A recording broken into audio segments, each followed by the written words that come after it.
Bonjour, voici un tuto pour vous expliquer le fonctionnement de Teams. Donc quand on ouvre Teams, ici je suis dans Teams en dur, mais c'est la même présentation dans le Teams en ligne, on a accès à la totalité de nos équipes. Donc en fonction des classes dans lesquelles vous avez cours, vous avez plus ou moins de pavés qui apparaissent là. Alors c'est tout simple, on clique sur une équipe, je vais prendre ici les 4e A. On a donc le canal où on peut discuter avec les élèves. Donc en cliquant sur nouvelle conversation, on peut avoir une discussion. Attention, tout le monde le voit, tous les élèves, tous les profs. Voilà, c'est aussi par ce même canal qu'on va accéder au bloc-notes de la classe. Donc ici, le bloc-notes, il va s'afficher et on n'aura plus qu'à dérouler le menu pour pouvoir accéder à notre OneNote dont on a l'habitude maintenant. Donc ici, par exemple, je peux accéder à mon espace dans enseignant uniquement. Je vais aller en biologie. Et bien évidemment, j'ai mes cours qui apparaissent. Si je prends une séance, je pourrai, grâce à l'onglet bloc-notes pour la classe, la distribuer. Donc je ne vais pas le faire ici, bien sûr, mais je distribue. Il va me demander dans quelle matière je veux. Je cliquerai sur biologie et il distribuera ma séance. Voilà, ça je ne reviens pas plus dessus, je pense que vous avez tous maintenant l'habitude d'utiliser OneNote. Je voulais juste vous montrer qu'on retrouvait tous les outils dans Teams. Voilà, alors on retrouve aussi quand on revient ici au menu général de l'équipe, l'onglet réunion. Donc ici on peut soit démarrer une réunion en instantané, donc là ça va la démarrer immédiatement et tous ceux qui sont présents pourront y participer, soit ici en déroulant le menu on peut planifier une réunion. Donc ce qui est pratique, c'est que comme je suis dans l'équipe, il va automatiquement la planifier pour les 4e A 2020-21. Par contre, attention, il la planifie pour tous les élèves et tous les profs. Donc si je ne veux pas que tous les profs fassent partie de ma réunion, il y a un autre moyen de le faire. Je vais aller dans le calendrier. Donc dans le calendrier, ici, je peux créer une nouvelle réunion. Donc je choisis la date, l'heure. Je clique sur nouvelle réunion. Et là, je peux ajouter des participants. Si je ne veux que les élèves de 4e A, par exemple, je vais taper classe de 4e A. Et à ce moment-là, il n'y aura que les élèves. Et si je veux que les profs, ou si je veux rajouter les profs, je peux mettre professeur de 4e A. À ce moment-là, j'ai bien les profs et la classe, les élèves, qui sont différenciés. Donc ça peut être pratique de temps en temps. Ne mettez pas de canal à cet endroit-là, ça ne sert pas à grand-chose. Par contre, mettez bien un titre à votre réunion, elle apparaîtra automatiquement dans le calendrier de toutes les personnes que vous aurez invitées. Voilà, donc ici, c'est la même façon pour rejoindre une réunion. Vous voyez que j'ai créé une réunion fictive là, pour ce tuto, histoire que tout le monde comprenne.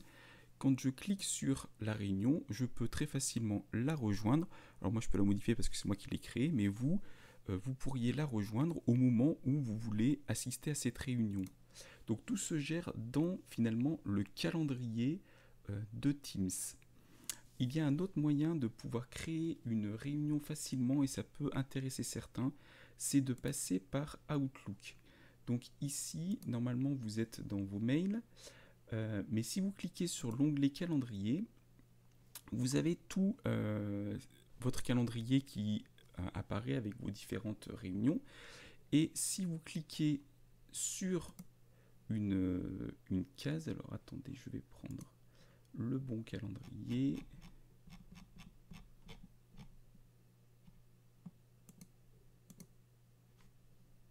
Voilà, donc je peux ici créer une nouvelle réunion Teams.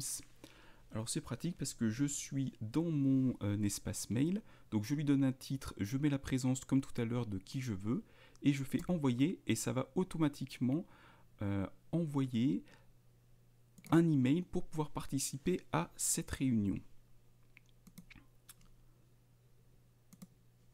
Alors ici, je ne vais pas le faire, bien évidemment, puisque la réunion est vide. Voici maintenant la méthode pour pouvoir inspecter le travail des élèves ou des étudiants. Quand vous êtes dans le bloc-notes de la classe dans Teams, vous avez en fait des outils bloc-notes pour la classe ici.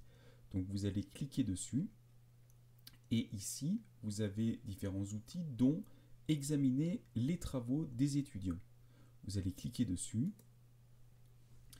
et il va vous demander une matière. Ici je vais choisir la biologie, cliquer sur suivant. Il va me demander quelle séance je veux vérifier. Ici, je vais vérifier la séance numéro 7. Suivant. Et j'ai donc accès à mes élèves et je peux facilement naviguer entre leurs différents travaux pour cette même séance. Donc, je regarde ici le travail de Sarah et je vois par exemple qu'elle n'a pas coché la case recopier le cours dans le cahier, etc. Je peux regarder si Tom l'a fait. Donc ici, on va voir que voilà, Tom a fait son travail, il a coché la case. Je voulais vous montrer aussi un autre outil qui pour moi est plus simple que celui de Teams pour faire cette action de vérifier le travail des élèves. Vous pouvez aller dans le bloc-notes de la classe directement dans OneNote en dur. Donc ici, voilà, j'ai ouvert OneNote en dur. Et dans l'onglet bloc-notes pour la classe, j'ai examiné les travaux des étudiants. Je vais aller de nouveau en biologie. Et alors ce qui est très pratique, c'est que ça m'ouvre ici une petite fenêtre et je peux naviguer entre toutes mes séances très facilement, juste en les développant. Donc je vais retourner voir les mêmes séances. Et ici, vous voyez que il y a une petite indication en plus, c'est-à-dire qu'il y a des élèves qui apparaissent en gras. Les élèves qui apparaissent en gras sont ceux qui ont modifié quelque chose dans leur page.